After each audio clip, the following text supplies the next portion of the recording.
Once a symbol of raw American power and automotive innovation, Pontiac was more than just a car brand. It was a cultural icon. From the roar of the GTO to the sleek lines of the Trans Am, Pontiac defined an era. But today, it's a name that lives only in memories and classic car shows. So, what went wrong? How did a brand that once ruled the roads vanish into history? Buckle up. We're about to take a ride through the rise, fall, and legacy of Pontiac. Pontiac's story began in 1926 as a mid-range division of General Motors. But it wasn't until the 1960s that Pontiac truly found its voice. Enter John DeLorean, a visionary engineer who saw potential where others saw limitations. Under his leadership, Pontiac became the face of the American muscle car revolution. The GTO, short for Gran Turismo Omologato, was a game changer. It wasn't just a car, it was a rebellion on wheels.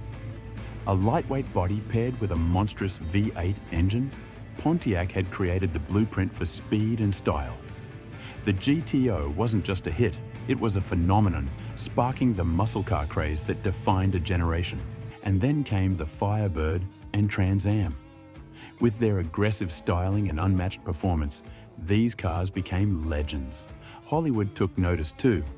Smokey and the Bandit turned the black and gold Trans Am into a cultural icon.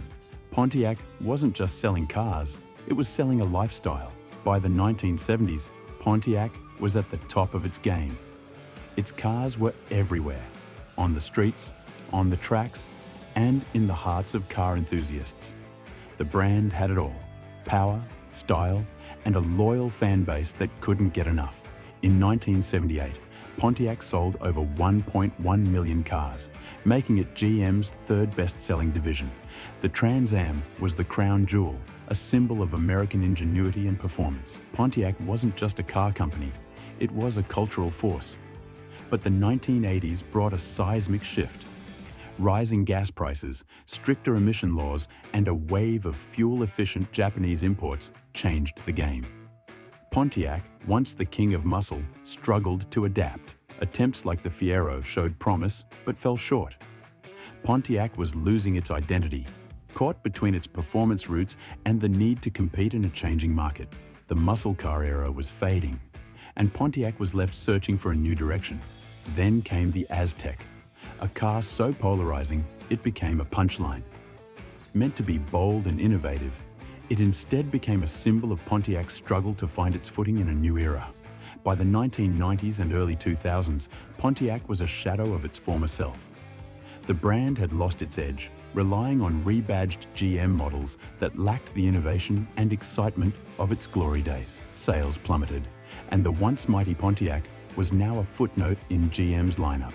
Then, in 2008, the financial crisis hit.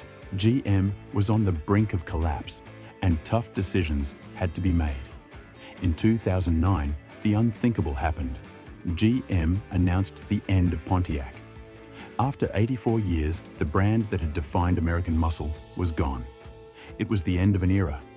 Pontiac, the brand that had once set the standard for performance and style, was no more. But Pontiac's legacy lives on. The GTO, Firebird, and Trans Am remain timeless classics, celebrated by collectors and enthusiasts around the world. These cars aren't just machines, they're symbols of a bygone era, a time when power and passion ruled the road. Could Pontiac ever make a comeback? Some enthusiasts dream of a revival, a return to the glory days of American muscle. But even if that never happens, one thing is certain: Pontiac's impact on automotive history will never be forgotten. So what do you think? Should GM bring back Pontiac, or should it remain a cherished memory? Let us know in the comments below. And if you love cars as much as we do, don't forget to like, share, and subscribe to Wheels to Wings for more legendary automotive stories. Until next time, keep the rubber side down and the pedal to the metal.